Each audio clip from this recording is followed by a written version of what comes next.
اهلا وسهلا بحضراتكم.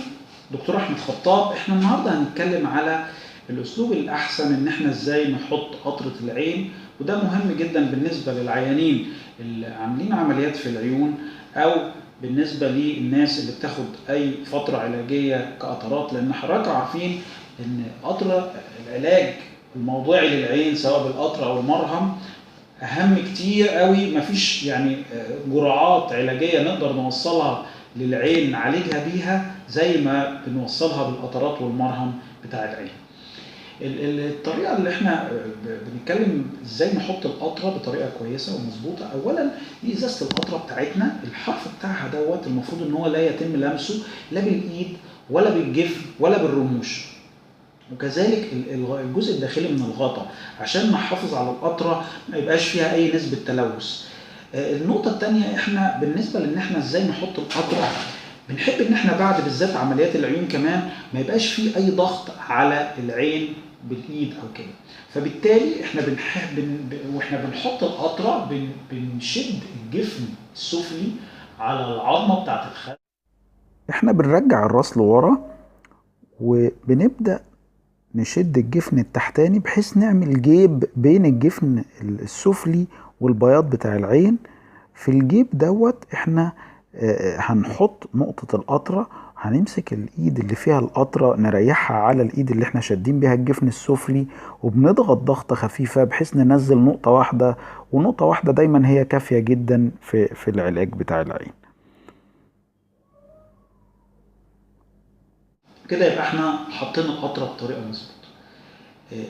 في طريقة تانية للناس اللي ما تقدرش تعمل الموضوع هي أقل في الجودة لكنها أحسن من مفيش خالص. الحقيقة مفيدة أكتر لو احنا بنحط القطرة دي لطفل. في الطريقة التانية دي احنا هنا بنحط نقطة واحنا قافلين عينينا قفلة بسيطة في التقاء الجفنين، وبنفتح عينينا ونغمض نبربش بربشة خفيفة هتيجي. الحقيقة النقطة الثانية، يستحسن ان احنا نحط ازازة القطرة بتاعتنا في الثلاجة علشان ده يخلينا نحس بالنقطة اكتر لما بتنزل تكون مبردة شوية، فنحس هل هي دخلت جوه العين ولا لا. لان في البداية انت وانت بتحط القطرة ممكن تيجي مرة على الحاجب او مرة على الخد، انت تظبط ايدك هتيجي معاك وهتمشي الامور كويس. الحاجة الثانية، اذا كانت بعض القطرات فيها مضاد حيوي قوي شويه فبتحرق، فيفضل ان احنا لما بتبقى مبرده في الثلاجه بتقلل الاحساس بالحرقان بعد ما نحط القطره لو في مكتوب لك قطرتين فما اكثر، طبعا يستحسن ان احنا نعمل فاصل على الاقل 5 دقائق بين كل نوع والتاني عشان القطره اللي تتحط بعد الثانيه ما تغسلش الاولانيه وتضيع تاثيرها. يستحسن الفاصل ده يبقى من 5 ل 10 دقائق، لو 10 دقائق يبقى احسن واحسن.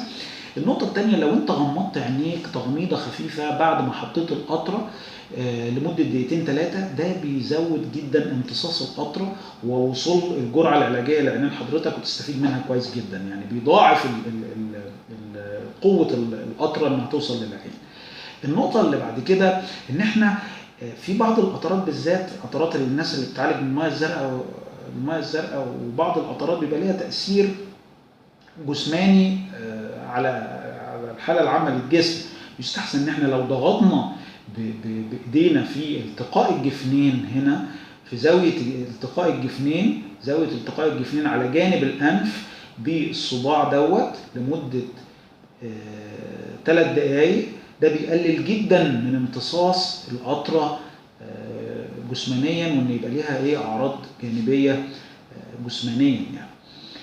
فدي بالذات في المرضى اللي بياخدوا علاج مزمن للمياه الزرقاء.